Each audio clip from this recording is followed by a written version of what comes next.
Good afternoon everyone, welcome to my channel. Class 9 की geography की जो लेक्चर सीरीज है हमारा नेक्स्ट लेक्चर है। प्रीवियस लेक्चर के अंदर हम जो लेक्चर थे प्रीवियस लेक्चर उसके अंदर हमने जो चैप्टर फर्स्ट है वो हम लगभग कवर कर चुके हैं। चैप्टर से रिलेटेड जितने भी इन्फॉर्मेशन थी वो हम कवर कर चुके हैं। कुछ ऐसे पॉइंट्स भी हैं जो हमें और ध्यान रखने हैं, तो वो मैंने बताया था आपको प्रीवियस लेक्चर में भी कि मैं क्वेश्चन के बेसिस पे उनको कवर करा दूंगा। जब 1 मार्क्स के और एमसीक्यूज बेस पे क्वेश्चन बहुत इंपॉर्टेंट है इस चैप्टर के अंदर, तो मैं अब उसको देख लेते हैं। तो कुछ क्वेश्चन है जो मैं देख रहा हूँ, बता रहा हूँ मैं आपको बोर्ड के ऊपर। आने वाले जो लेक्चर्स है उसमें हम 3 मार्क्स के और 5 मार्क्स के क्वेश्चंस भी देख लेंगे एक दो लेक्चर्स में। और एक लेक्चर में हम एक कंप्लीट लेक्चर हम मैप बेस्ड पे बनाएंगे, ताकि हम जिसमें मैप के बेसिस पे एंट्री कर सकें।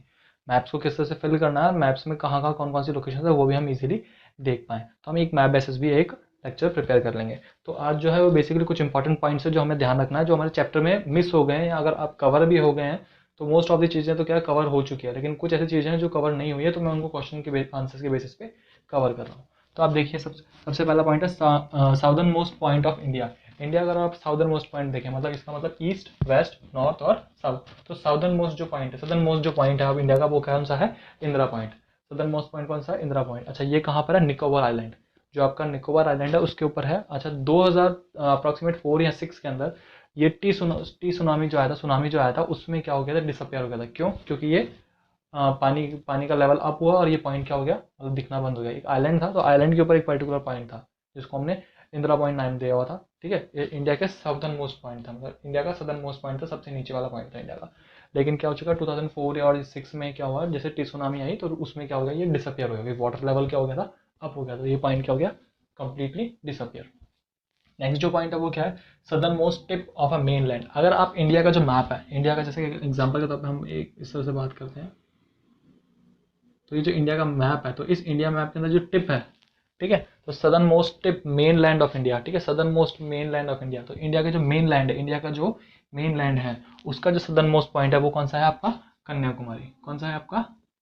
कन्याकुमारी। क्या है? कन्याकुमारी। तो इंडिया का जो मेन लैंड है, तो क्वेश्चन को समझना है, ये सदर्न मोस्ट पॉइंट है जो आइलैंड के ऊपर है। सदर्न मोस्ट पॉइंट इंडिया का, सदर्न मोस्ट पॉइंट, और जो इंडिया का जो मेन लैंड है उसका सदर्न मोस्ट पॉइंट कौन सा है? कन्याकुमारी। तो दोनों में कंफ्यूज नहीं होना है, ये इंदिरा पॉइंट और ये कन्याकुमारी दोनों अलग अलग हैं। Next, area wise largest state of India. अगर एरिया वाइज देखा जाए तो इंडिया का लार्जेस्ट जो स्टेट है वो कौन सा है? राजस्थान। और सिमिलरली अगर एरिया वाइज देखा जाए तो स्मॉलेस्ट स्टेट कौन सा है? गोवा। तो लार्जेस्ट तो कौन सा है? राजस्थान, और स्मॉलेस्ट कौन सा है? गोवा। तो आपको ध्यान रखना है। Next, two states which share international boundary in India. अच्छा, ये टू स्टेट्स मत देखिए, टू से ज़्यादा भी हो सकती है। ठीक है, टू से ज़्यादा भी हैं, क्योंकि पंजाब, जम्मू एंड कश्मीर है। अगर आप बांग्लादेश की तरफ जाएंगे तो बांग्लादेश से भी हमारे कुछ स्टेट्स हैं जो क्या करते हैं, हमारी बाउंड्रीज को शेयर करते हैं बांग्लादेश के साथ। तो कुछ स्टेट्स हैं जैसे कि, तो आपको ध्यान रखना है, पंजाब हो गया, जम्मू कश्मीर हो गया, बांग्लादेश के पास भी कुछ ऐसे स्टेट्स हैं जो हमारी इंटरनेशनल बाउंड्रीज को शेयर करते हैं। कुछ ऐसे स्टेट्स हैं इंडिया के, कुछ ऐसे स्टेट है जो बांग्लादेश से भी बॉर्डर को शेयर करते हैं।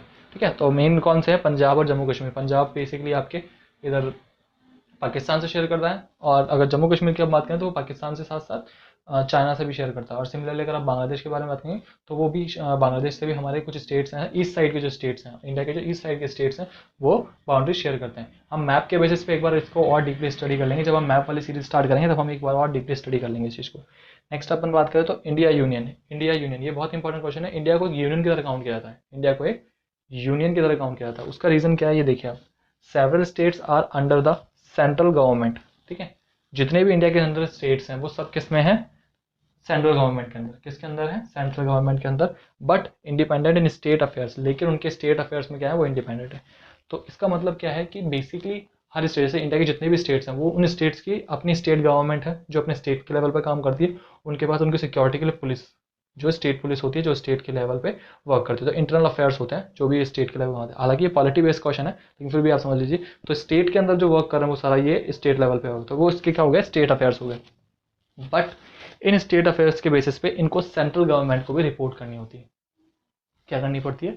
सेंट्रल गवर्नमेंट को रिपोर्ट करनी पड़ती है। तो इंडिया एक यूनियन की तरह काम करता है, मतलब इंडिया के अलग अलग स्टेट्स के बेसिस पे वो उसके सेपरेशंस तो हुए हुए हैं, और उन इंडिया स्टेट्स में क्या हो रहा है? गवर्नमेंट भी है, लेकिन वो सारे जो सेपरेशंस है, जितने भी स्टेट्स हैं, जितने भी सेपरेशन स्टेट्स हैं, उनकी जो गवर्नमेंट है वो इंडिविजुअली सेंट्रल गवर्नमेंट को रिपोर्ट करती है। किसको करती है? सेंट्रल गवर्नमेंट को रिपोर्ट करती है। तो इसलिए हम क्या बोलते हैं इंडिया को एक यूनियन, कि इंडिया के मल्टीपल स्टेट्स हैं जिसके अंदर मल्टीपल गवर्नमेंट्स हैं, अलग अलग स्टेट पे अलग अलग गवर्नमेंट है, लेकिन फिर भी ये क्या करते हैं? सेंट्रल जो गवर्नमेंट है उसको रिपोर्ट करते हैं। इसलिए इंडिया को एज अ यूनियन काउंट किया जाता है।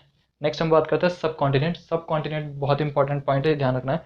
A part of A continent, किसी भी कॉन्टिनेंट का एक ऐसा पार्ट, कोई भी कॉन्टिनेंट, जैसे कि एशिया कॉन्टिनेंट है तो एशिया के जैसे कि a part of A continent separated from the rest of the continent. कहने का मतलब यह है एक कॉन्टिनेंट है, उसका कुछ पार्ट है जो बाकी कॉन्टिनेंट से सेपरेटेड है। जस्ट एन एग्जांपल हम बात करते हैं, एशिया एक कॉन्टिनेंट है और यूरोप एक कॉन्टिनेंट है।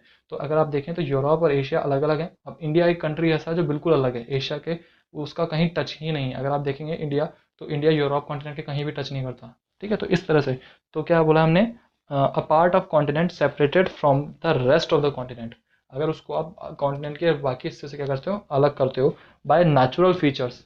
बाय नेचुरल फीचर, जैसे कि एशिया का अगर हम बात करें, तो अगर इंडिया के मैप को आप देखेंगे, तो इंडिया के अगर आप मैप को देखेंगे इस तरह से, इस तरह से, तो यहाँ हमारे क्या है, हिमालयन रेंज है। तो ये यहाँ पर आपके क्या है, एशिया कॉन्टिनेंट है, इस तरफ ये पूरा एशिया कॉन्टिनेंट कहलाता है। तो ये जो हिमालयन रेंज है, ये एक तरीके से क्या करती है, इस कॉन्टिनेंट से इंडिया को प्रॉपरली सेपरेट करती है। क्या करती है, कंप्लीटली सेपरेट करती है। क्यों?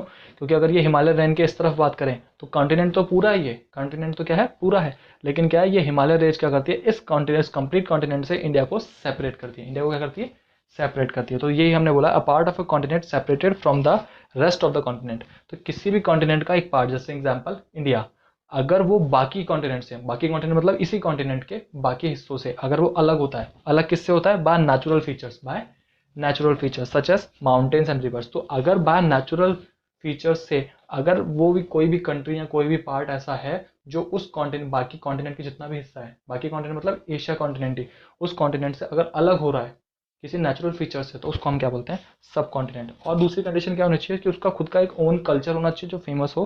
फेमस होने का मतलब क्या हो, एक इंडिविजुअल कल्चर हो और प्लस क्लाइमेट फीचर्स हो। तो अब देखिए इसको समझिए, जस्ट एन एग्जांपल मैं यहाँ समझाता हूँ आपको एक बार और, कि ये कॉन्टिनेंट है कोई, अगर इसका ये यहाँ पर कोई रिवर मान लीजिए, या हिमालयन कोई भी माउंटेन रेंज मान लीजिए, अगर ये कोई रिवर या कोई माउंटेन रेंज मान लीजिए, तो ये पूरा एक कॉन्टिनेंट है। तो इस पूरे कॉन्टिनेंट का ये हिस्सा, इस पूरे कॉन्टिनेंट का ये जो हिस्सा है, ये इस कॉन्टिनेंट से अलग है। ठीक है तो इसी कॉन्टिनेंट के अंदर, लेकिन इससे सेपरेट हो रहा है। इससे क्या हो रहा है, सेपरेट हो रहा है। तो वही चीज हमने बोली है, क्या, a part of continent separated from the rest of the continent. तो किसी भी कॉन्टिनेंट का एक पार्ट, किसी भी कॉन्टिनेंट का एक पार्ट उस कॉन्टिनेंट के बाकी पार्ट से, उस कॉन्टिनेंट के बाकी पार्ट से अगर सेपरेट हो रहा है, लेकिन सेपरेट किससे हो रहा है, by natural features. Natural features मतलब माउंटेन और रिवर, माउंटेन और रिवर, तो ये सेपरेट हो रहा है। और अगर उस पार्ट की क्या है, उसका खुद का ओन कल्चर है और उसके खुद की कोई क्लाइमेट फीचर्स हैं, ओन कल्चर और क्लाइमेट फीचर्स हैं, तो वो क्या होगा, वो कॉन्टिनेंट, वो पार्ट क्या कहलाएगा आपका, सब कॉन्टिनेंट। वो पार्ट क्या कहलाएगा, सब कॉन्टिनेंट। तो सिमिलरली इंडिया क्या होता है, सब कॉन्टिनेंट में काउंट होता है। तो होप ये पॉइंट्स आपको समझ में आए हो। नेक्स्ट लेक्चर के अंदर हम 3 मार्क्स के और 5 मार्क्स के कुछ और क्वेश्चन डिस्कस कर लेंगे जो हमने चैप्टर में कवर नहीं किए हैं। ठीक है, वो हम और डिस्कस कर लेंगे। बाकी इसके अलावा जो भी चीज़ें हैं वो हम मतलब 1-1 मार्क्स में और एमसीक्यू बेसिस पे वो हम चैप्टर में, लेक्चर्स में कवर कर चुके हैं। 3 मार्क्स में और 5 मार्क्स में भी कुछ ऐसी चीज़ें हैं जो हम, आपको लगेगा कि हमने चैप्टर में कवर नहीं किया, बट वो डिटेल में हम और देख लेंगे। 3 मार्क्स का एक मैप बेसिस भी हम एक लेक्चर सीरीज स्टार्ट कर देंगे, जिसके अंदर मैप्स को फिल करना, किस तरह से मैप को फिल करना है, कौन कौन सी जगह कहाँ कहाँ पर है, तो हम मैसेज मैप बेस पे भी एक सीरीज चालू कर लेंगे। तो होप आपको ये समझ में आया। फिर भी अगर आपको कोई डाउट है तो आप कमेंट बॉक्स में कमेंट कर सकते हैं। Okay, thank you.